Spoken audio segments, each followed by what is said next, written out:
Hey everybody, welcome to the PC Perspective Podcast. This is the 287th episode, despite Josh trying to confuse me. It's being recorded on February 13th, 2014. I'm Ryan Schraub. I'm Jeremy Hellstrom. I'm Josh Walrath. And I'm Allyn Valentine.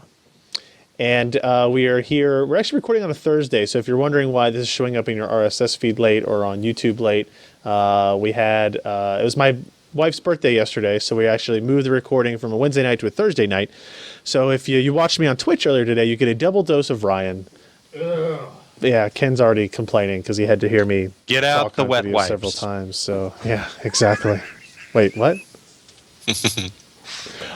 So better safe than sorry. Let's get down to stuff. We're starting a little bit late. First things first, if you were confused, maybe you're listening to this after the fact and you did not know that we were recording on Thursday instead of Wednesday, and you went to the PCPer.com/live on Wednesday at 10 p.m. and you were so disappointed to see that PCPer logo with offline listed. Well, if you had signed up for our mailing list at PCPer.com/subscribe yesterday afternoon, I sent an email out to say, hey, in case you got to rearrange your entire schedule, maybe you got to drop kids off at grandma's on a different day so you can spend quality time with Josh and Ryan and Jeremy and Allyn.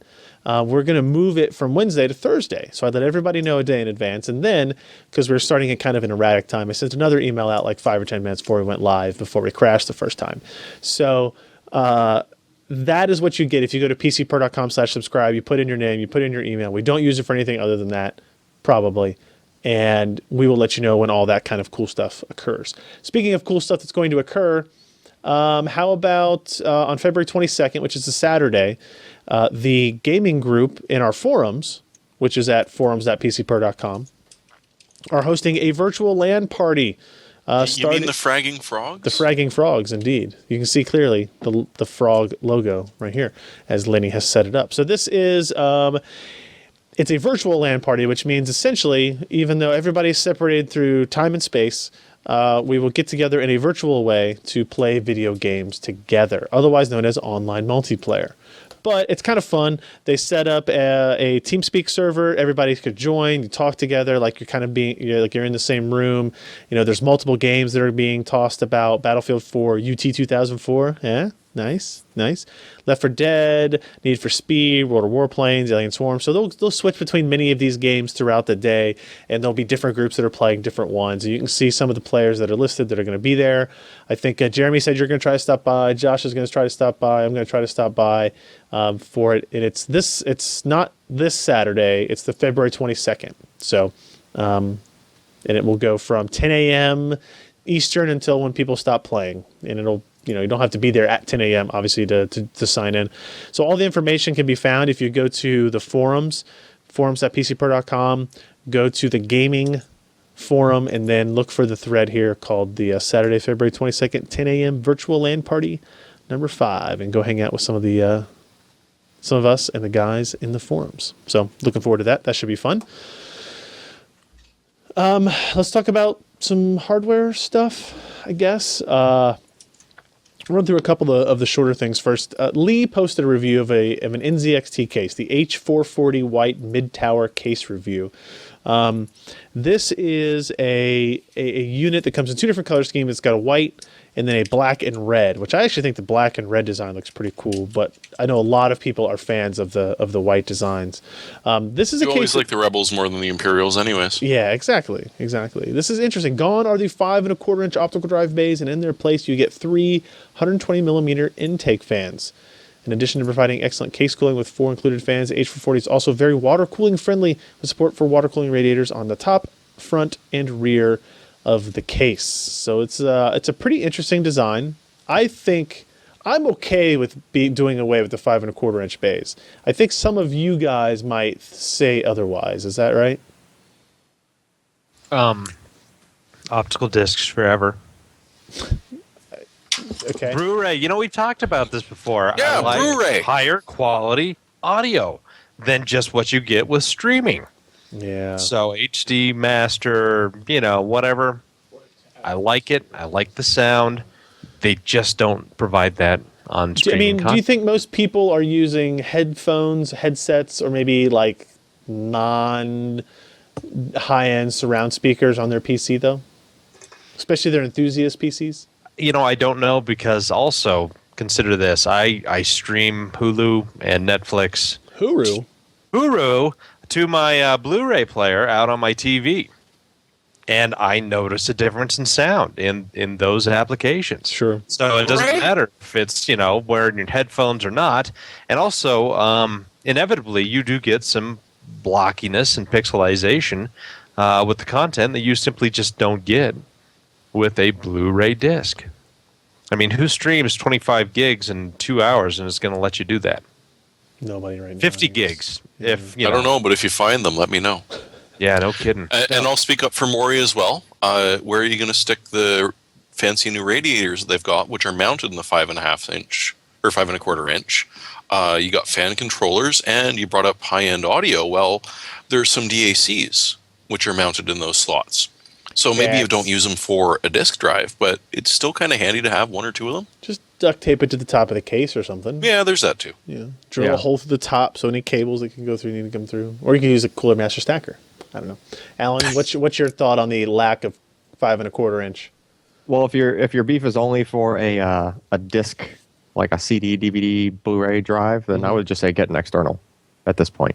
Yeah, Josh. Jeez. I know I'm so far behind the time. I've got 3 optical discs on my 4 slots, so I need those slots. Well, you've got your LightScribe CDR burner. Yeah. You've got your HD DVD reader.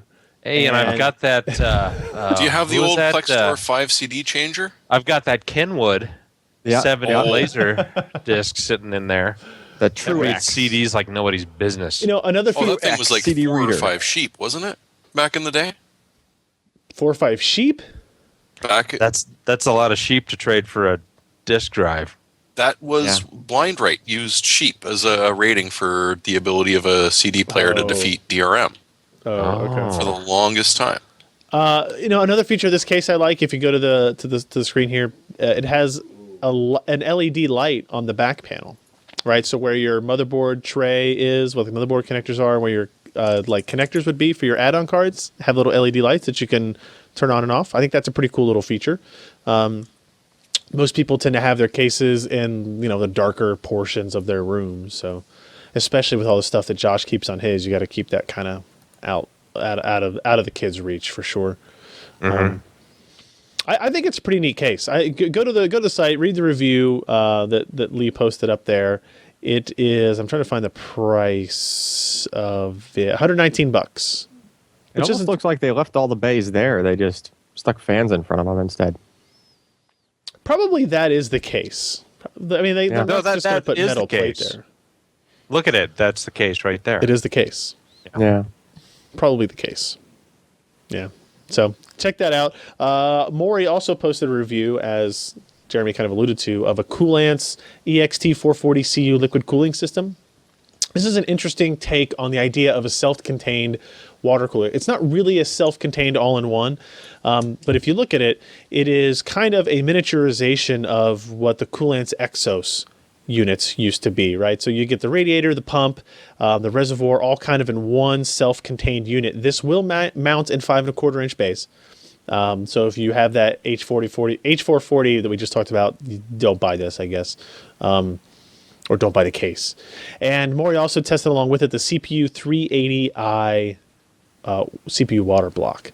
So what's interesting about this is that you get this kind of self-contained unit, but on the back you have just the inlet and out for the actual tubing that you'll have to use to attach whatever water block you happen to want to install, CPU or GPU or both or whatever. And it's an interesting mix between the kind of completely self-contained like Corsair, Antec, Thermaltake units that we know today, and the all custom water block stuff that I know Allyn's still using. Then that was kind of like the enthusiast mainstay type deal, not really all that long ago. So I will say you should go read this review. Maury does a really good job tearing it all down, talking about the highs and lows, what's inside, how it's built, what works, what doesn't, what the installation process is like. The performance of the unit with this water block was a little bit of a letdown. I still think that looks awesome, right? There's just something cool looking about a high quality water block on a motherboard, right? Yeah, that but you're color in the matches the BDSM, motherboard. Yeah. What'd you say, Josh? I said, yeah, but you're in BDSM, so that obviously appeals to you. You know, strapping things down on a board, Strapping things down, screwing them down tight, using Yeah. rubber gaskets. Wait, Yeah, a little bit of latex and rubber tubing, you know. hoses. rubber hoses. Yes, exactly. Can't leave those out. That's part of the fun. The performance of the unit wasn't that impressive. If we scroll down here and go over to where he has the benchmarks, comparing it to the Corsair H100i, which is a 240 millimeter kind of self-contained water cooling kit, and even the Thermalright S Silver Arrow, which is a very high-end air cooler. You can see at stock settings under load, the heatsink is actually the best cooler. It's better than the H100i. It's better than the Koolance, even at its maximum fan speed. But what's interesting is if you look at the overclock temperatures, things level out a little bit, but still that heatsink is doing amazingly well. If we go to Haswell and you look at the averages, it's still pretty good. Actually, the Koolance EXT440CU couldn't actually maintain that overclock, or couldn't maintain it with the stock speeds with the fan speed at 1. So that's not great news. If you turn it up, though, you get 50 versus 51 for average on all cores. So it's pretty close, but you might be wondering, what's the benefit then of an all-in-one kind of kit like that? And you can see here that the Thermalright is the loudest of the tested systems, while the say the Koolance EXT440 at the mid fan speed setting 5 is a full 16 decibels lower, dBA lower than the Thermalright air cooler. So that's actually quite a bit, right? And if you can get a system running steady at fan speed 1, which the Ivy Bridge did, Haswell did not, but Ivy Bridge did, you're talking about a 25 dBA difference, which is significant.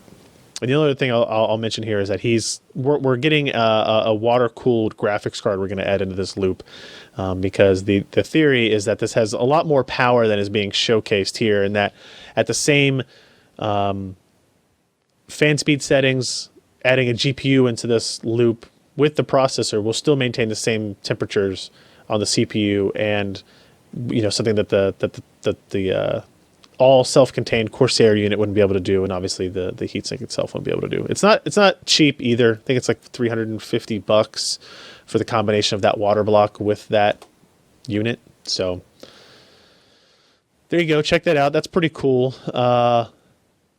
See what I did there? That pun. It's a cooling product. I don't get it. All right. Josh, let's talk real quickly about the Cortex A17. This is a new CPU core that ARM announced this week. It's basically a refreshed IP. It's not something that's going to be out anytime soon. We're talking about 2015 for actual releases, but what is the quick overview of this part? 32-bit ARM is not going away anytime soon. Only now do we have, I think, one entry into 64-bit ARM land, and that is the iPhone 5S. Yes. Nobody else has a 64-bit processor out for this. And in many ways, with the applications that we have, you don't particularly need it. I mean, we're not doing high-performance computing. You don't have 3 stinking monitors and doing all kinds of image manipulation with 16 gigs of RAM on your system. And so 32-bit is good enough for most mobile applications. So this is the A17. It's kind of a slightly redesigned A12. It's very similar to it, but they're looking more towards performance per clock and probably more power versus performance. Well, power and performance. So it's going to be about as fast as the Cortex A15, which is a more complex part, but it also eats a lot more juice. But it's going to be about 40% more efficient for that kind of performance. And so they've really gone through, they've tweaked the processor. And yeah, it's probably going to show up first on 28 nanometer. It's going to be a 2015 product, as you mentioned. Eventually, they'll probably go down to 20 nanometers. But I think what this is a part that a lot of their partners asked for rather than ARM really kind of going ahead, because the A12 was only announced, I think, less than a year ago. And we have like one or two manufacturers who have announced products that they will be designing on that. So it seems like A12 was just not a good opportunity for them. I mean, they either stuck with the A9 revision 4 for good, power consumption, or they went with the A15 for the performance. And with the A17, you kind of get both those things. You get a lot better power consumption. You get as much performance as the A15. Time to market should be okay for this. They've got the ARM POP. I can't remember what that acronym stands for. Physical something. Yeah. But anyway, essentially it is a lot of data in libraries that allows It's not physical. end manufacturers to get their products out in a very timely manner because ARM has done a lot of the work for them. So That's processor optimization pack, by the way. It doesn't have the word physical in it at all. right. So that's essentially it. I mean, it's nothing new and exciting. I mean, it is new and it will eventually be out, but it's not going to be out this year. As you well know, mobile CPUs and SoCs, it does take a little bit more time to go to market, and perhaps not as much as a big GPU, but they announce these things so damn early as compared to like the graphics guys. Oh, yeah. They announce and 2 weeks later they're shipping stuff. And so, it's big hullabaloo, and Yep. ARM doesn't do that. I liked this slide here. I thought this was interesting because they mentioned they were going to be on 28 nanometer. And obviously, when you're talking about 2015, 28 nanometer, people are maybe concerned about this is going to be old stuff. But based on the target markets here, this is an interesting graph that they created on number of transistors bought per dollar at all of these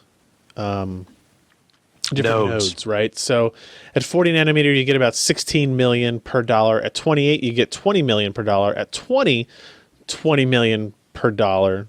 And at 1614, only 19 million per dollar. So they maintain that the 28 nanometer is going to be kind of the most transistors per dollar into 2015, and probably maybe even a little bit beyond that, right? For the mid-range devices that are sensitive to cost, not the high-end devices that are really, really sensitive to performance and that type of thing. I thought it was an interesting way to look at the kind of process technology input on product, decision building, right? So. Yeah, and only now do we see TSMC actually ramping up production of 20 nanometer. And so that cost structure is kind of misleading because it's not widely available yet for 20 nanometer. That's just kind of estimated cost, and certainly, Global Foundries isn't shipping anything 20 nanometer yet. The only person who really is of course, Intel with their 22 nanometer process. Yeah. Yeah. I think it's going to be interesting to watch ARM go a little bit bipolar here, where they've got sort of the 32-bit, which is going to be totally mobile, and sort of that's a branch of their company they're going to have. But they're also desperately trying to get the x64 out and make inroads into the server room. And the two, I think, are going to be fighting for sort of the same resources. But at the same time, ARM's business model of we'll design it and license to you guys to make for us, I think ARM's going to go through some changes over the next year, 2 years. It's going to be interesting to watch. Yeah, I don't necessarily agree with that. Just because ARM has already licensed their 64-bit ISA to two major guys, NVIDIA and Apple. Qualcomm has probably already licensed it, but they're not talking yet. Samsung, probably the same thing. I mean, they've all got products in there. And ARM v8A is compatible with ARM v7A. So anything running an ARM8 processor is going to be running, it can run any application that is, the 32-bit v7A. Yeah. But I think they're going to split into two design processes for this, or at least two design philosophies for this, because as much as multiple cores on a phone was hard to sell at the beginning, but has sort of started to catch on, I don't see 64-bit architecture really giving you any benefit on a cell phone. You know what? I again disagree with you on that. Well, good then. Yeah, Because I mean, otherwise it's we'd good be to agreeing and disagree. there'd be no conversation. Well, I want you know, and at 16-bit least you're phones. Canadian, and once I tell you that you're wrong, you can say sorry.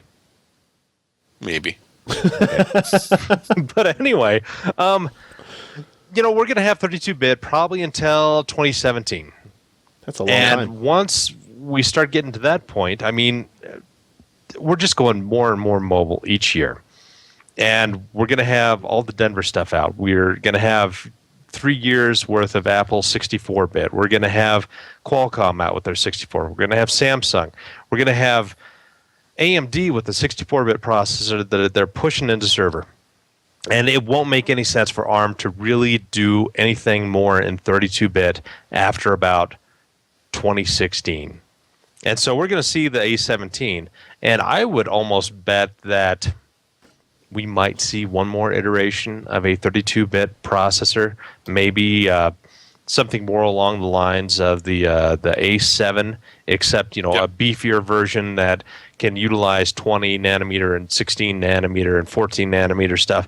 And we'll have the performance of an A17 or an A15 or A17, but with, you know, much, much lower power consumption. But I think after that point, I mean, it's just like what AMD and Intel did. I mean, Intel had 64-bit processors out when they still had mobile 32-bit, but very, very quickly, their notebook and mobile stuff went to 64 kind of as fast as they could push that in. And I think that we're going to see the same thing with ARM. Well, absolutely. But I mean, Intel is just sort of nosing their business model towards touching the ultra-low voltage stuff that ARM, you know, has made their bread and butter off of up until now. So I can totally see this exact discussion going on over the conference table at ARM saying, oh no, you know, everything's going to be moving to 64-bit. It makes sense. It'll save on process node technology versus I can offer you a cell phone with such low power usage, it will run for a week without charging. I'd rather have that. So this is sort of where I'm thinking that the 32-bit for ARM for ultra-mobile sort of stuff, cell phone level and smartwatch and God knows what else we're going to find. I mean, wearable technologies are sort of coming in. Smart underwear. But- bring all that sort of stuff up at a ridiculous low cost in power. But how come you're assuming that these 64-bit processors are going to be so much larger and less power efficient than what we have with current 32-bit? I mean, I realize, yes, it's going to be double the bits, but at the same time, I mean, there's a lot of design considerations going in there. Go back to 2004. Look at AMD's first 64-bit processor versus the Pentium 4 that was still 32-bit at the time before they went to, what was their first? Prescott? Yeah. That was 64-bit. Yeah, and so But it P4 was you know, just power hungry to begin with. Yeah, and well, yeah. I mean, maybe that's a bad example, but it's kind of proven the case. I mean, their 32-bit Athlon XPs were not nearly as power efficient as their Athlon 64s. Okay, that's and a good certainly point. in terms of performance, I mean, it was a massive boost upwards. Well, it's going to be interesting to see. It will. I agree with you there. You're Finally, right. you guys maybe agree making on an assumption something. that the 32-bit is going to be more power efficient than the 64-bit, and hey, I could well be proven wrong. Hey, it's true. But you know what? We do agree on something else. What's that? Scotch. I Moving along. Moving along, we did post a little video review of the Corsair Obsidian 250D. This is Corsair's mini ITX case that they officially unveiled at CES this year. It's a very interesting case. It is mini ITX, as you see here. You can see the motherboard here. It's definitely mini ITX form factor. It does hold a 2-slot graphics card, full size. The power supply that it holds is full size as well. What's kind of interesting about the case, let's see if I can go back a little bit here, and it's not going to let me do that at all, is it? Of course not. Thank you, YouTube. Thank you so much for that. The case has it's bigger than your normal mini ITX cases. It's bigger than a bread box? It's bigger than a bread box, smaller than an elephant, and it's But how many liters does it hold? 16. I don't know. I think it's probably like How about lederhosen? How much lederhosen well, does it hold? it depends on what material it's made out of and how well Leather? it condenses. Ooh, leather? I don't. Because that's the I don't traditional lederhosen is made of leather. Is it really? Yeah. Sounds less comfortable. You don't know these things, No. and you call yourself a ginger. Yep. No, I don't actually. The 250D case has room for a lot of high performance components, right? You can put a full size video card, full size power supply. You can put two 3.5 inch drives, two 2.5 inch drives. You can put water cooling in it.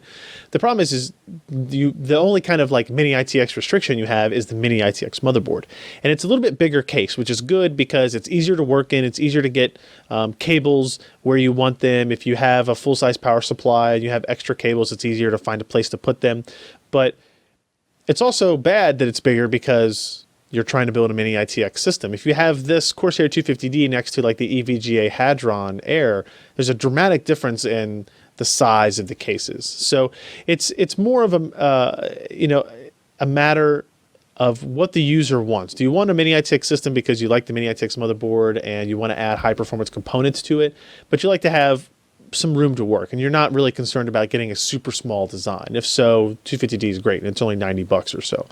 If you want really small, then you can get like the Raven or the Silverstone RVZ01 Raven mini ITX case, or you can get the EVGA Hadron Air.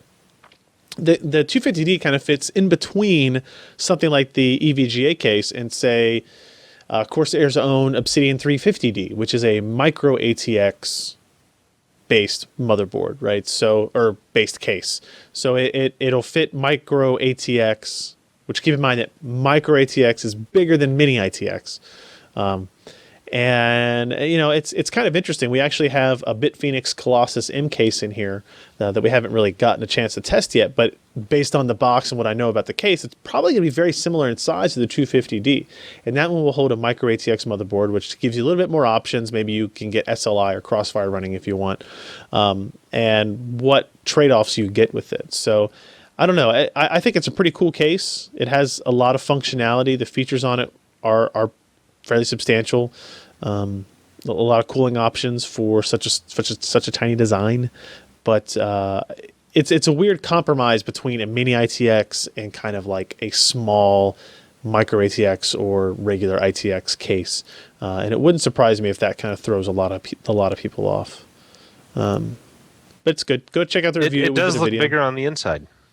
It is. I mean, and it's kind of nice, like, because one of the things I hate about mini ITX cases is the tight space you have to work in, right? Where, like with the Silverstone build, they sent along a short cable set for their modular power supply because they said, you've got so little room inside this system, you're going to want this less cable clutter because you're not going to have any room to really put it anywhere inside Yeah, the and case. that non-conductive bottle of KY to make sure everything else fits. That's so you can just squeeze it in there, put the lid on, put the screws on, and you're good, right? That's really all we're looking for in life. So go check out that video if you would like. And now we're going to talk about NVIDIA and their Q4 2014 results. Above expectations, exclamation point. Do I really need to talk again? Not I really. feel like I've been talking this entire time. So they made $147 million. Yeah, that's a positive thing. Sure. And it beat their estimate, which is important for them. Yes, it did. There's a lot of interesting things that came out of this. First, they had 1.114 billion in gross revenue, and as you said, net income was 147 million. There's Jensen Huang. If you want to back out a little bit from this picture, No, back I'll in. explain. Oh, all right. And he's going to be enjoying this view for a while, because do you remember? They were supposed to be breaking ground on their new multi-billion-dollar office space. Yeah. That's not happening anytime soon. So he's just going to have to deal with the current digs that he's got now. Man. And they're rough. You've been there, right? They have a nice cafeteria. They have an okay cafeteria. It's funny, though. They have been expanding quite quickly, and like the new buildings they go into are clearly not as nice as the old buildings that the buildings that they custom built themselves. Yeah. It's funny to see, but hey, I think you made a profit of $140 million on $1.44 billion. You beat estimates. That's still not, I guess that's not amazing profit margin though, right? No, it's not great. I mean, their margins, they were holding steady at about 54.7%, and that's positive, but they've got a lot more overhead these days because they're still trying to break into the SoC market. They got Denver to worry about. They got Tegra. Yeah, Yeah. I mean, Tegra has not exactly been flying off the shelves. Sure, No. there was some nice initial pickup of Tegra 2. Tegra 3 did a little bit better, got in the Surface. Yep. And some other products. Nexus 7. Tegra 4, it's like what, in a tablet and Shield? Yeah. Well, Not 2 the best. tablets and Shield. It's not the best. Yeah, Tegra 4i is the one few people are a little bit more excited about, except I think that, and that's the one with the Icera modem already built in, so it's just one chip. The problem is it's only been certified for AT&T's network, and we all know how much people love AT&T. Just ask Apple. But there are a lot of people on and their iPhone. AT&T. If they could actually get a phone on AT&T to use it, that would probably still be a big deal. Do you think it's too late for Tegra 4i? Has it missed its window? I think they're going to shoehorn it into some stuff. It's still a good. Yeah. It looks like it's a good part. It's going to perform well. It's the 4+1. It's the Cortex A9 Rev 4. Yep. It's still got a fairly beefy graphics processor. It's not the K1, Right. but when you start putting all these things together, it's going to be a good mid-range tablet and high-end handset type chip. And again, with the integrated modem that, they can reprogram. And I'm sure that, they're pushing Verizon and T-Mobile and anybody else they can get their grubby hands on to certify this this product, which there's no reason whatsoever because of the programmability that it cannot work on any of these other networks. It's just going to take time and certification. And so, I mean, they could have a decent product in the hand and it could sell more. Of course, the one that everybody is, well, not everybody, but a lot of people are looking for are, of course, the K1 series. Yep. Using Cortex A15 and then the Denver K1, which we probably won't see in anything until at least the end of I heard they renamed year. that processor the Seattle. Really? That's not nice. Oh. I heard about something called Seattle. Well, that's an AMD chip. Oh, Yeah. man. Yeah. But I guess probably the biggest news of this entire thing was the vast majority of their income came from PC graphics. Quadro was lower this quarter as last. Tesla was lower this quarter as compared to last. They blame that on, well, Quadro, I don't know what they blamed on. Tesla, they said, large build-outs of supercomputers. That was more a problem of the scheduling of these build-outs rather than, interest not being there because, I mean, how many 10,000 processor supercomputers are ever being built at any one time. Right. But yeah, the vast majority was all PC graphics. And this is interesting because everybody has heard about how AMD is selling out and all the Bitcoin miners and everybody is grabbing up as many products. The prices are now sky high for AMD products. And you would think that they'd be gaining market share, but in fact, that's not the case. NVIDIA actually gained market share this past quarter, and they had a very, very strong quarter in PC graphics. In fact, it was something like 900 million of that 1.14 billion that they made was just PC graphics. That's good. Yeah, but how long is that boat going to float? Well, PC gaming is dead. It's been dead for what, Yeah. 5-6 years now? I'm surprised anybody even buys PC hardware. Yeah, I know. You're silly. Yeah, but if you think about it, I mean, we've got a lot of us have PCs with I have a PC. processors that are 3 to 4 years old, and they still play all the games that we want to. And yes, graphics You're not playing have been, them right then. Well, nobody's really playing. I mean, who on this team really has time to play games? Ken does. Ken. Freaking Ken. It's got But, for his free time for sure. you know, Alan's retired. He is, but how many people are buying new products, and after they get a mid-range to a high-end graphics card of this generation, what do we have coming down the line that's going to want to push us to higher than that? And so I'm kind of wondering. SimCity 2. Yes. Battlefield 7. They're skipping 5 and 6. Yes. I heard that on a rumor website. That's a good rumor. So anyway, you see where I'm coming from. I do. Right. They need Tegra to come into its own to maintain for sure. Correct. Let's talk about graphics cards though. AMD released one this week. Do I have to talk about this too? No, I can talk about this one. Oh, good. Yeah, you can. I mean, feel free to pipe in, or not. Whatever. Shut the hell up. I don't care either way. The R7 265. This is a new card. It's unique. It obviously fits between the R9 270 and the R7 260X, as the 265 would imply.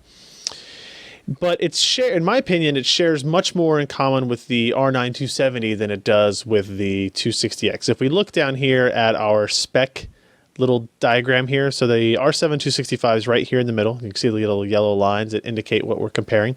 Notice that the 270X, 270, and 265 are all based on Pitcairn, while the 260X and 260 are based on Bon Air. The GPU cores, obviously 270 and 270X have 256 more shader units than the 265, but you look at a 1024 is still a solid amount. 925 megahertz is pretty good. Texture units are a little bit lower. ROP units are the same. So here's where it's interesting. ROP units are the same. Memory capacity is the same at 2 gigs. Memory clock is the same at 5.6 gigahertz. Memory interface is the same at 256 bits. Memory bandwidth is the same at 179 gigabytes per second, and you're talking about 150 watt TDP. So even though the shader count between the 260X and the 265 is not that dramatic, the 260X has higher clock rates. This 256-bit versus 128-bit memory bus, equating to 179 versus 104 gigabytes per second of available memory bandwidth, is a huge gap. It's a huge gap. If you look at the peak theoretical compute, this is one of those things that will always confuse you, right? The 265 is only rated at 1.89 teraflops, while the new Bon Air based 260X is 1.97 teraflops. That has zilch to do with memory bandwidth, right? It has nothing to do with, it does not come into play at all. It is simply shader cores, rated clock speeds, etc., right? And as you'll see in the benchmarks, clearly the 265 is much faster than the 260X, much closer to the 270 than it is the 260X. Now, this is a Pitcairn GPU. It was released originally in March of 2012 as the Radeon HD 7850. So yes, this is a rebrand. This is not a new part. It is a slightly higher clocked 7850, I think. I think that ran at 900 megahertz or something. It's the same design, right? So it's nothing new. And in fact, it's so similar to the Radeon R9 270 that our card that we were sent for testing was actually a 270 that had been flashed into a 265. It still had a skew sticker removed from the back of it. It does require 6-pin power. It does support Crossfire, so that's always good. We'll take a look at a benchmark real quick. Battlefield 4, for example, if you look here at the performance, you can see the green line of the R9 270 is the fastest of these 5 cards tested, but the black line that represents the 265 and the blue line, that's actually the GeForce GTX 660, are essentially tied in performance, while the pink and orange lines of this 260X and the 650 Ti are pretty far below there.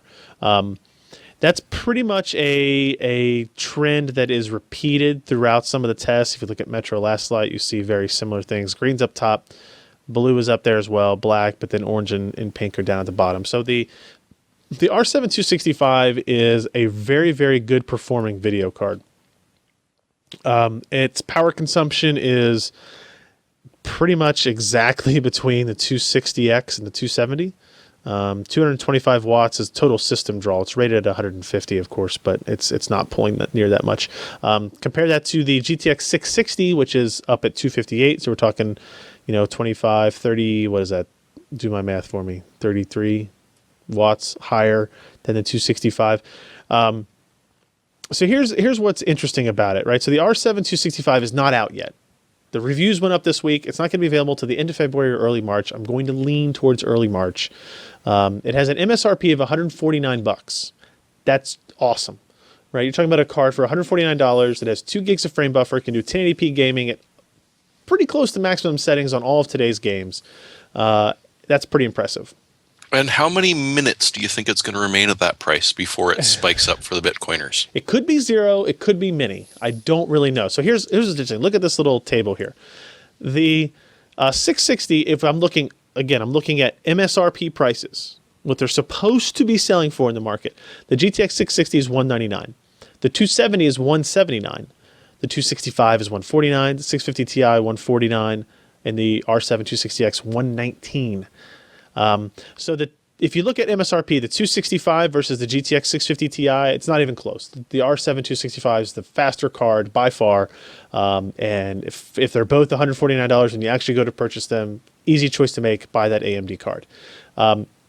The proximity of the 265 price to the 270 price of only being $30 different is interesting until you take into the fact that you cannot buy an R9 270 today for $179. You're talking $229 or above. So $50 increase over its MSRP. So now you're talking about a $230 versus $150 card, making the 265 a much better option if that price were $150.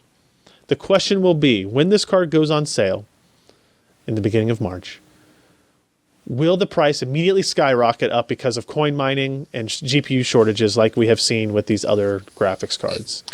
And that sucks because the 660 2 gigabyte is faster overall than it and is about $40 more. So if it spikes $40 or $50, yep, then NVIDIA's in the best spot, right? So this has been kind of NVIDIA's strategy, right? Is we'll just let AMD release their cards with prices that are supposed to be lower. Reality sets in. You can't buy them. I think if we look, I'm gonna check this right now since we're talking about it. The R9 290X at Newegg is $900.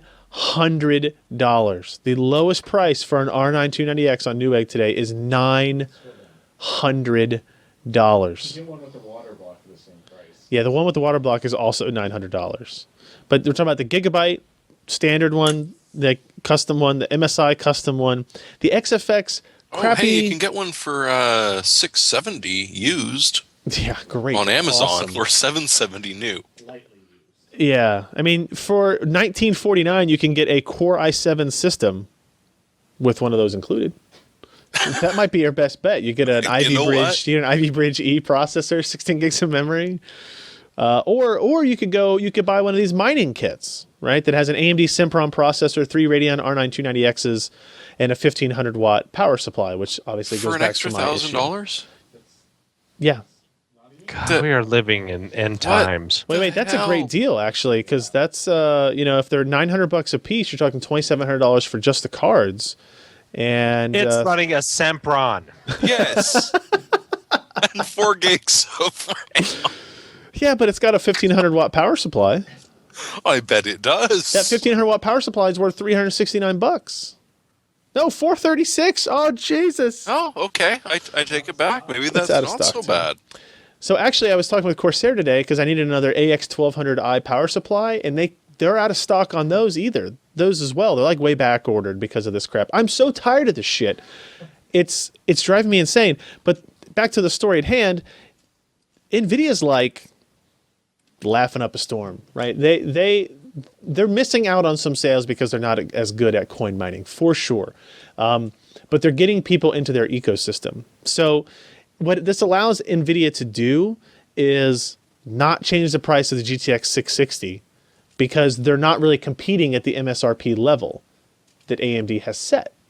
So, in my conclusion for this review, I say pretty clearly, the R7 265 is a great product that provides impressive gaming performance for $149.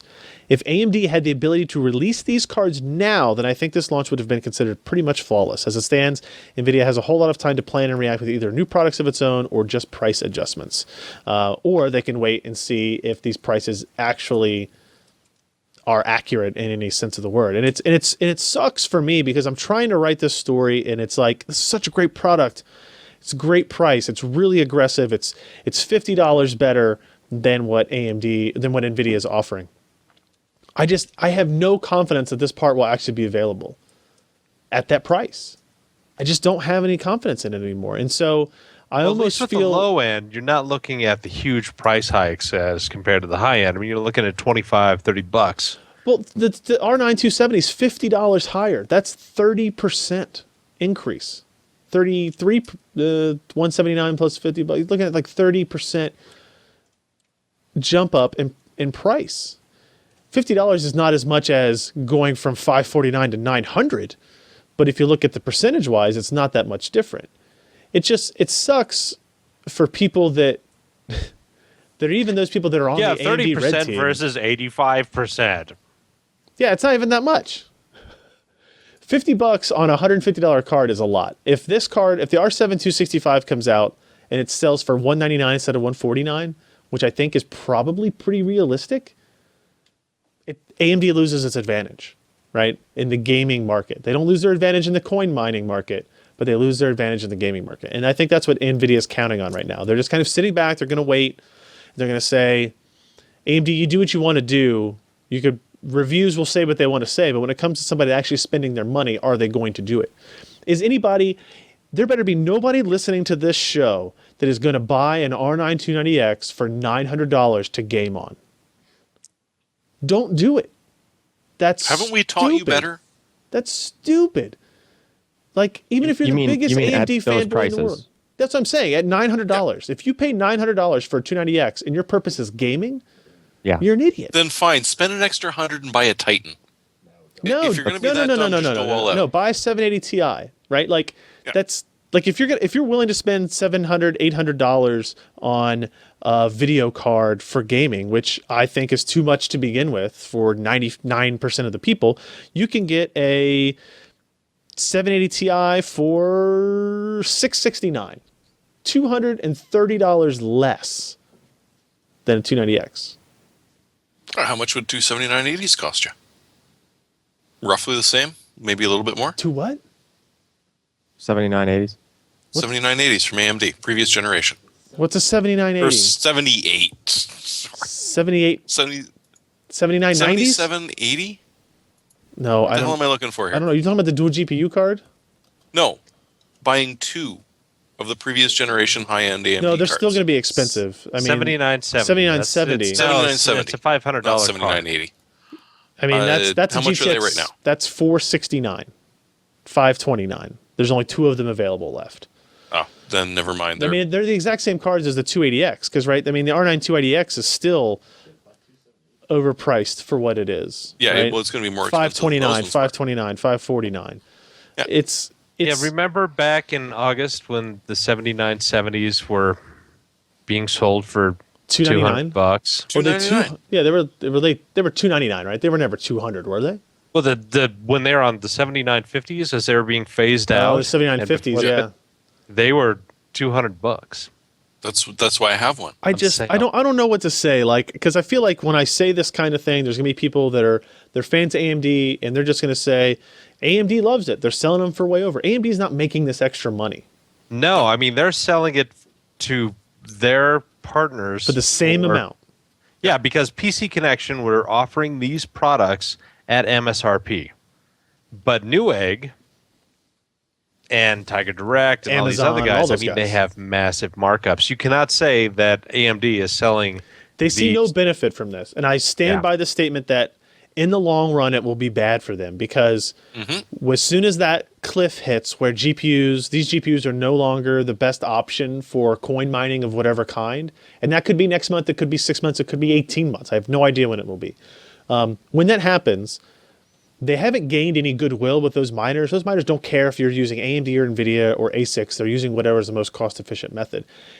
So those GPUs are going to flood the market when they start to resell them, which will be good for buyers, but bad for AMD because now they're pumping out new stock that they can't sell. So I don't know. I want this card to be successful because I think it has the chance to be a great card. I just have zero confidence. I'd say I give this 10% chance of remaining at $149 for more than 2 days. You know, something like that. And it's unfortunate. And I don't know how to, like, when I make my recommendations in these kinds of stories, what do you guys think I should do? Like, should I say, I mean, because basically what I said now is if you can find this card for $149, it's awesome, buy it. If you can't, Well, I think that's the honest answer. I guess, yeah. If you can't, don't buy it. If you can't, That's move just- on. If it's $5 or $10 more, not the issue. Yeah. When it's like what 25, 33% over MSRP, Yeah. you're dumb to buy it. Alan, you were going to say something? I was not. Oh, okay. I thought I heard you in there. well, yeah. I mean, the Bitcoin is just out of AMD's control. They're probably pulling their hair out as well. I mean, they're It is. enjoying the, Constant the sellout. being able to sell everything that they can. Yeah. At the same time, I mean, it's probably not. It's they're not like looking- AMD is jacking these prices up. It's probably the vendors. Oh, it definitely it is is. the vendors. Yeah. Yeah. What's- Were you asleep, Alan? Yes. Yes. He No, was. no. Look, here's the interesting thing. Look at this Newegg page. There are 1, 2, 3, 4, 5. There are 5 R9 290Xs in stock for $899. Jeez. 5 different brands, right? And if those were $649, maybe they're supposed to be $549, right? No, $649. No, $549. $549 and $399 is what the 290s are supposed to be, right? Yeah, that's still within 20% of the If MSRP. those were That's not. $50 over MSRP, those would all be sold out. Gamers would be buying them, right? Well, yeah, okay. Gamers should be the ones that's buying them, right? So here's the R9 290, $599, $615, $650, $699, $699, $699. So this is $200 over its MSRP for that stock, the kind of cruddy stock cooler. Yeah. I don't know. All right, It's we've insane. talked about it too much. And I mean, I doubt that Sapphire or GFI or any of the other resellers are actually making much money off of this either. Newegg's making the money. We Newegg and Amazon and all of them that are raking in the cash on. Yeah, I don't think XFX is making extra money or Power Color's making extra money. I'm sure they would like to. I'm sure every time the $900 R9 290X is sold, AMD's like, son of a bitch. Like, our bottom line could really use some of that. You know what? These guys, Just give me 5% commission. That's all I'm asking. They want Newegg commission rate. Yeah, You get 0.3%. they have to be happy though because they have no stock laying around. No, I agree. It's not a horrible situation for AMD. And AMD was, like we saw at the Kaveri Tech Day, very much promoting the idea of, hey, look how good our cards do in coin mining. I just don't think. I think it's a short-term positive and a long-term negative, because there's no way that anyone can predict what's exactly going to happen with either when that switchover happens and prices start to fall, when those are. And I still strongly believe that for every gamer that goes to buy a card that sees, well, I'm going to spend, I'm buying my flagship system, I've got $600, and they go, well, I can either buy a 270X or I can buy a 780. Obviously, I'm going to buy the 780. That's one more person that leaves the AMD ecosystem and goes to the NVIDIA ecosystem. And let's say 50% of those people develop some kind of brand loyalty, right? Or they go, well, it's been 6 months, I'm going to add in that second card. Well, now they don't have a choice but to buy an NVIDIA card for SLI, right? They start to see other technologies, maybe PhysX or G-Sync, or how GFE works, or Shadow Play, and all that other kind of stuff that might be cool. AMD has options for, but if they never see them because they're not buying your hardware, they're not going to become attached to them. And I still think that will be a long-term problem for AMD. There's nothing they can really do about it. They can't ban coin miners from buying their product. But they could suddenly become system builders and sell directly to the consumer with the killer Bitcoin mining system. It could actually help AMD a lot. AMD doesn't want to sell direct. They don't want to sell direct. I don't know. It's an unsolvable problem at this point. for AMD. It's just something that they have to kind of wade through and see and manage. And because the problem with this R7 265, back to it, is that it's so close to the R9 270 and 270X. I see no reason why that same community won't immediately run to this card, right? Maybe we should hook this up and do some hash testing on it and just make it happen. Like, here, guys, another lamb to the slaughter. Please don't let gamers have this type discussion. But it might be interesting to do for next week's stuff too. All right, 250X is released. Just as go to well. I'm skipping eBay it. because they still have reasonably priced HD 7970s there. Do they? Used ones? Yeah, $310. That would be okay if you like to buy used hardware. Yeah. I am not one of those It was only people, on a but- Bitcoin mining system until it started to fail constantly, and now I'm Exactly. selling it. Yeah. Yeah, Lightly used. lightly used. Mm-hmm. Lightly used for coin mining for 24 Driven like a hours a feather. day. Yeah. All right, well, let's just get to a couple of news stories here. AMD launched the R7 250X at $99. I think that one will be safe from coin mining because it's based on a lower end part. Maybe not. I don't know. $99. That bottom part of the market is super crowded. Like 139, 109, 99, 89, 79. There's a SKU for each Still of those crowded. price points. Yeah. Yeah. Anyway, moving on. We didn't talk about the Galaxy issue last week, I don't think. I think this kind of happened after the podcast. So there were rumors going around. There was a story on HardOCP about, hey, Galaxy might be getting out of the U.S. market. Be careful with your warranties. Be careful if you're looking at purchasing a card. Galaxy has reached out to us, to me directly, and said, that's not the case. We're still going to be here. We're still honoring warranties. But if you try to look for Galaxy cards on Newegg or something like that, I think the last time I looked, you'll only find like a 240 or something weird like that. There are no products available anywhere. They did post on their Facebook page that that the alleged end of Galaxy's business in North America are incorrect. They've had some changes in their structure and discontinued working with current sales reps in North America, but they have no intention of ceasing business and operations in the region. What do you take from that, Jeremy? Well, I mean, partly the whole Facebook kerfuffle was probably the end of a long time, because Kyle had actually spent a long time trying to track down a lot of contracts he had at Galaxy that just were not getting back to him. Yeah. And when he tried to escalate it, there wasn't really so much of a people left to do it. So it became very frustrating, which I can totally understand. And I think it's a bit of Galaxy is very much a global company. Mm-hmm. The North American arm of it is, in a way, just a branch. And I haven't really looked at the finances. It may not be the most profitable branch. But what it's turned out to be is that over here, they've not really pursued the consumer like a lot of the other resellers have. So they've sort of fallen a little bit behind, like, say, XFX, that's, done some incredible marketing over the years. A lot of these resellers really sort of understand the North American market, even though they still are based in Middle East or Asia.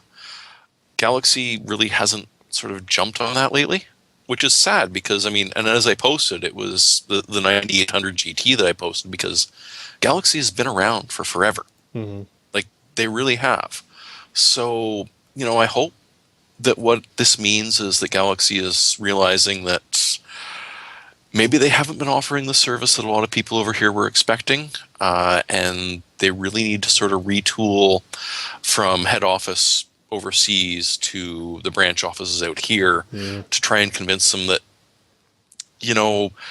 head office, you really have to appreciate this is a slightly different market, and there are certain things you got to do to stay relevant.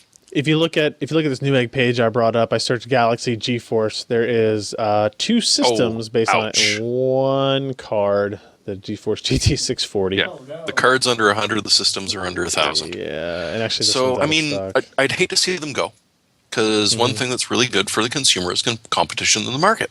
Yeah.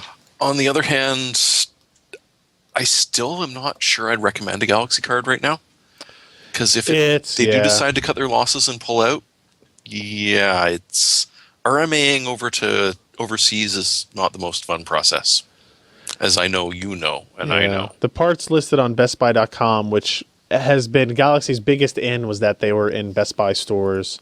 They were basically, I think, the only non-just NVIDIA branded parts. There's only a few options there left: 640, 610, 650, 620, 430, and shelf space is going to be an issue there. I don't know if they're actually going to have it come around the next Redux. That sounds like remaining stock. That doesn't sound like new stuff. Yeah. All right.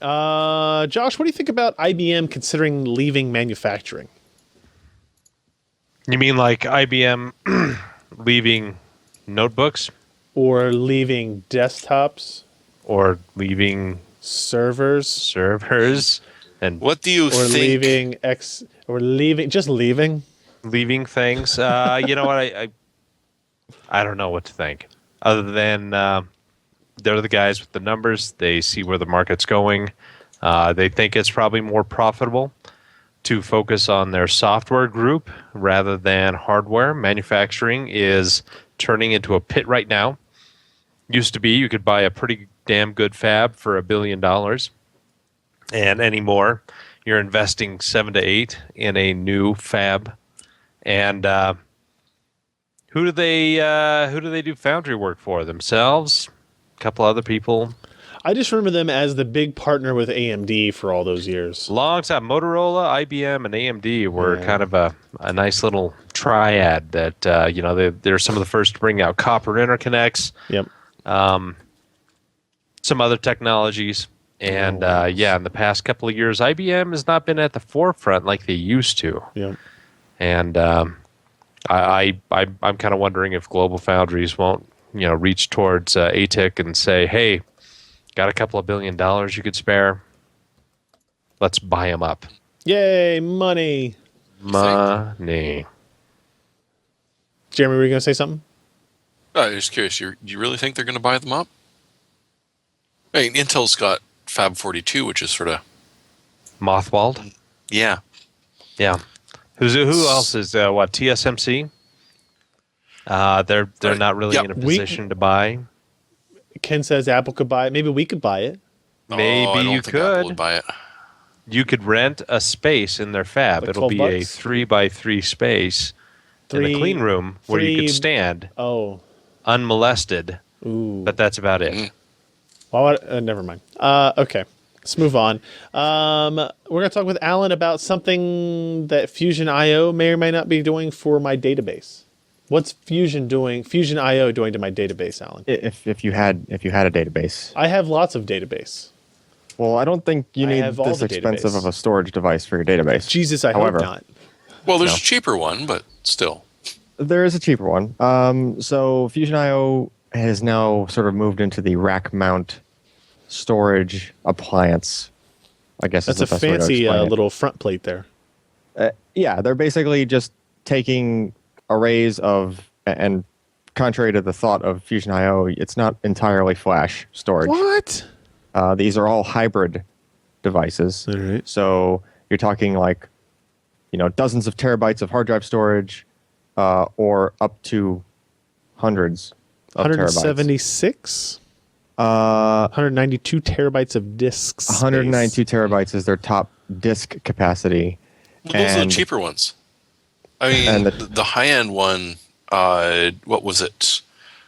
1.5 terabytes of flash? I think the highest is 2.4 terabytes of flash. Yeah. So it's like, between just under a terabyte and 4.8 terabytes. So basically it's an appliance. It's just a server all in one. It has a RAID of hard disks installed in it, and it has a, Fusion IO, obviously, PCI Express card of some form, or multiple, connected as a cache for that set of drives. And then, you'd in theory, you would take this entire appliance, you would install it in your, into your enterprise, and you would into your, yeah, and you would attach to it as if it was like a SAN kind of a device. How much faster will this make PCPer.com? It won't, because I think RAID is involved. Yeah. Do you think which all of means that- PCPer.com will fit inside the 4.8 terabyte of flash cache? Probably. All right. So you don't need a whole bunch of hard disks. I don't and even stuff. need the hard drives. Thanks. No. You just, I can't. yeah, these- I see these stories, and like they say, as Jeremy wrote, quoted here, for accelerating enterprise applications including Oracle, SAP, HANA, and Microsoft SQL. What the hell? Like, I can't imagine what. Yeah, like what does an application not as big as look Facebook. like? Not like we're that calling big. customer facing. Yeah, I mean, if you have a Like the Jimmy John's ordering system. Yes. Yeah. Well, I mean, it could be a bunch of VMs. That's what a lot of this ends up being for anyway. Where people want to move to some kind of a thin client thing where at every seat you just have like a really thin box that just connects to a huge VMware ESX server, and something has to store all those all the VMs, all the actual images somewhere, and you want it to be something that is not just on hard disks because obviously Flash runs VMs much faster. So companies will turn to something like this, because it's able to cache the frequently accessed stuff into the Flash, and then the stuff that barely gets touched, like someone has just a bunch of media files saved within their VM on their work machine, then that's not going to waste room in the cache. It'll only cache like the Windows boot files and stuff like that, so the VM fires up real quick and stays pretty snappy.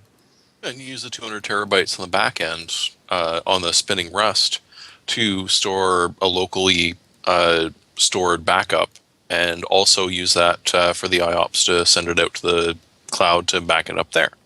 Yep. I mean, it does make a lot of sense. Yeah, and the You're fact just going that to have it's to just pair all it with in a one. hell of a lot of CPUs to do VMs on it. There's if you recall, like OCZ even launched like when they were launching their really high-end PCIe SSDs, right? That were like a couple of terabytes in capacity. The play was that they were caching. Remember, we even saw it at CES. So what is it, a couple of years ago? Maybe 3 now, Ryan. I don't remember. Remember that they had a company there. They were demoing a bunch of VMs running simultaneously on a RAID of hard disks that normally wouldn't be able to do that on its own at that speed.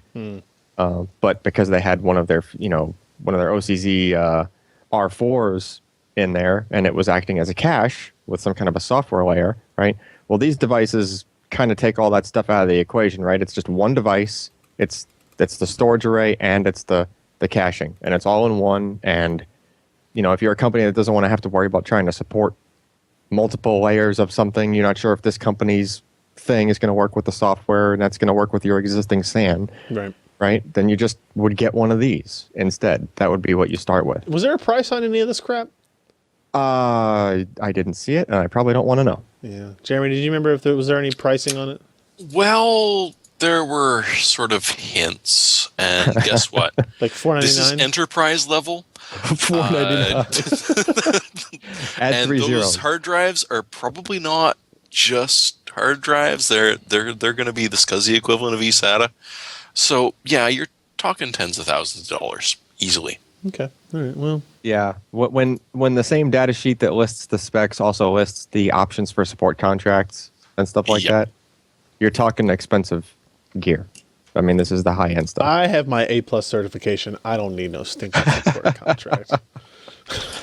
I actually do not have an A+ certification. Good, because I would feel much worse about you. Let's move on to our hardware software picks of the week, round out the episode. So my selection is one that we're finishing up a review on, hopefully over the weekend. This is the Gigabyte Brix Pro, or the GB-BXi7 477R, which is this little guy. It is kind of based on the Nook form factor. It's a little bit bigger, but it's not. It's using the 4770R, the Core i7 4770R, which is the Iris Pro based version of the system right here. So it's got the 128 megs. Is that right? I think that's right. Of on-die cache. And so I have already run it through our frame rating system. We have some performance comparisons we'll make to AMD's Kaveri APUs in the story. So we'll have, some comparisons there to look at. And it's kind of expensive, though. I will point that out. This bare bones unit is $649. It doesn't include the memory you need. It doesn't include the storage you need, and it does not include the wireless. And this is your pick of the week? Yeah, because no wireless. Because it's so fast. You get Rome 2 and Grid 2 for free. You do in fact get that. I wanted to look up one thing real quick. The reason that this is so expensive, here's the Intel Arc website, which is a great website. The Core i7 4770R, quad core, hyper threaded, 3.2 to 3.9 gigahertz. The tray price on that mother is $392, right? So that processor is what is in that bare bones system. So now you know why it is expensive. It's expensive. It's pretty. What happens if you Titan? What happens if you go down a couple of pegs on the CPU? Is there an equivalent system that's not? There are not many systems with the Iris. There are not many processors with the Iris Pro graphics on it, which is what it comes down to, right? Oh. The Iris Pro graphics 5200, not HD. Could I get 128 megs of EDRAM, please? Yeah, exactly. So Yeah. I'm sorry, we only have RDRAM. we'll have a CPU and GPU based review of it up hopefully early next week. So stay tuned for that. But you do get Rome 2 and Grid 2, both sequels to games. Think about it. Jeremy, what do you got? Goat Simulator. Come on, you got to get it. But apart from that, I fell in love with vTardis over this week. What'd you call me? vTardis, because it's bigger on the inside. The VMware users group. This is apparently fairly old news, but a man figured out how to essentially defeat by bringing home a server to try and build up a test lab. He built an impressive amount of ESX, 10 ESX instances with VMs inside of VMs on a Core i7 based laptop. Now, this really impresses me, not only just because, new Haswell 3720 QM has some serious advantages for VMware, but the fact that I don't have to screw around with Linux and then trying to emulate a Windows environment inside of Linux, as most of the commenters haven't really figured out. Multinational corporations do not care about which flavor of Linux you use. They like Exchange and Active Directories. Yeah. So the ability to actually build a test lab at home, because there's no way in hell my employer is going to pay for a test lab to stop me from breaking everything, being run on a laptop at home saves me a lot of money, saves you a lot of money if you're an IT pro, and is just, frankly, an impressive use of an Intel processor that, for the most part, is vastly underused. We all have Core i7s. We don't tend to push them to the maximum unless we're benchmarking them. This is actually going to simulate a heavy use environment on a small scale. And if you bring a Cisco switch home to play with it, you can pretty much emulate the whole bloody thing. This is really impressive if you're an IT professional who's sort of struggling with, I really can't figure out how this is going to affect the environment without bringing home thousands of dollars of equipment and doubling my electrical bill. Look into this. This is probably going to help you. All right. Josh? Me? Ja. Moi? Yes. You Am I muted? Nope.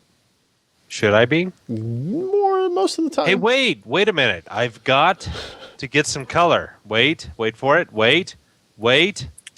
Switch to a website with flesh tones. You look immediately better. There you go. Yeah, nice. I do look better. If you know what I'm saying. I got Actually, nice you don't. white teeth. You know what I'm saying? Tell me about your pick.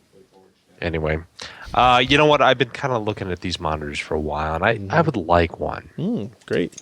Cool It's story. the 21:9 aspect ratio. Yep. It's run by a single dual link DVI, Yep. and I've got 3 monitors ahead of me, in front of me. 3 monitors. It's nice, but it might be a bit too much. One of these could really satisfy my workspace desires. And at $379, if you buy it in the next 5 days, it's kind of a nice investment. They got a whole buttload of plugs in the back. Oh. I probably shouldn't say those words together, but anyway, they have a lot of different inserts. Again, I probably shouldn't. But it's like a dual link DVI, HDMI, HML. What is that? DML? What is their thing we can run two of them together? MSL. MST? Nah, no, it's not MST. But anyway, and also DisplayPort, USB 3.0, all kinds of fun stuff in there. I thought it was multi-stream something. Well, why don't you click on the MHL stinking is link? where he can hook his new addiction, his cell phone, up to the TV. Specifications. MHL? MHL. MHL. Yeah, I think that's it. I have no idea It's what the that men's means. hockey Smartphone league. to TV. Really? Now that we both own one. Fascinating. Smartphones. They're amazing. But anyway, you know what? You probably don't run into Crossfire and Eyefinity. Well, Crossfire and Eyefinity issues with this because it's kind of just considered a single screen. Correct. Yeah. It's just a single head display. So yeah. Yeah, and so it's a nice, not conundrum. Let's move on. We're just anyway. Just fine. Look at it, enjoy. It's a good compromise in between having multiple screens and just having a large, nice workspace. That's not a 30-inch. That goes for still $900. How long would that be if you got 3 of them? Like it would John be Holmes long. It would be 2560 times 3 times as long. No, Allyn, physically, we're talking about 6 feet or so, aren't we? I don't. It's late. Allyn, Stop now. what do you Allyn, got? tell me about your software. So I think we should drop the resolution back down some. All right. Say, Oh, say you're to so like, stealing this. say to like what 320 by 200 maybe or something Parallax resolution. software. Maybe 640 by 480 resolution. 640 by 480. This game Is that made what that me ran at? so Yeah. Sick. So on Steam, as of a few days ago, is Descent, the original Descent. That would be the original 3D first-person spaceship shooter thingy that got everybody all convoluted and upside down and all that stuff back in the Vomiting. day when it first came out. And I wonder if this has Oculus support. I don't know, but I think it would be awesome if it did. It better ship with a bucket if it does. Yeah, it's true. I remember this being the first game where I had to have a joystick. I remember this being the first game that caused me to go and buy a $600 graphics card. That was dumb. No, Did you get a Monster 3D? Diamond Stealth 3D 3000 for this game. Oh, And that's for not a for good Mech Warrior. card. Oh, yeah. Yeah, that had a whole gig of RAM. I think this one came On that- with A gig Or a of whole meg of RAM? RAM on that No. card. Sorry, 16 meg. It was meg? a whole meg. Yeah. I mean, That look card at those had a graphics. whole meg of RAM on it. And Boom! Oh, yeah. Boom. You dead. Mega Missiles 3. Plasma. yes. Should have Notice used how them. there's not enough pixels on the screen to actually make the full characters of Yeah. the words you're trying to read there. Yeah. That's native resolution, so that's That's probably native. So 640. the game is $3.50 on Steam. You can't go wrong. Just get it and play it and relive your days of 1995. I have to go find my Sidewinder, though. Release date, February 13th, I've got one 1995. right behind me. Sidewinder. No, it played with the mouse. It was mouse and keyboard. No, you were a fool if you played it like that. You can't play that game with a joystick. Yeah, you can. Piloting a ship. Yeah. As long as it's got the you yaw on it. As long as yeah, you can twist it. You got to twist it to do the rotation. Yes, you need. But a you had to twisty buy the joystick. high end. Back then, those were high end joysticks with. That was like $100 joystick. Yeah. Well, you spent Easily. $600 a video card. But then I was broke, so I couldn't buy Yeah, the but it was a joystick. video card. I had Monster 3D at this time, I'm pretty sure. February 13th, 1995. Yep. Oh yeah. Oh, it is its anniversary. I was yesterday. still running Today. a 386 SX16. I would not be able to run Descent at that time. It would run on that. No, I didn't run it no. on that. Yes, it would. I was playing it on No. a 286-12 with a VGA graphics card. Lies. I No, was. I think I was playing this on a Cyrix Listen, chip. I was the only guy in the block with a VGA graphics card, and that was the shiznit. All right, people were coming over to just see that thing Whatever. in all of its Yeah, I its was poor Space in Quest glory. 1995. All the Going to guys my were in your second grade. backyard. I'm pretty sure this was the card. I'm pretty sure I had the Monster 3D Voodoo 1. It had 4 megabytes of memory. That was after Yep. this. Yeah, Yeah, that Wasn't was it? 1996 when that came out. yeah. Yeah. That Yep. makes sense then. That was after this. And that was the time I got two games that I really, really enjoyed. It was Leisure the Suit Larry. F-22, no, F-22 Lightning 2 and Archimedean Dynasty. Those two I never titles played- I really never played pushed either of graphics those. for the time. They're awesome. 64K colors. GL Quake. That was the game I Voxel bought. rendering. GL Quake is why I bought Voodoo cards. They were what brand were they? They were they weren't Diamond. They were I had Orchid. Righteous Orchid. 3D. Yeah. Orchids, I had Orchid. Diamonds, and Wow, Orchid. yeah, and Monster 3D. Crap. Yeah.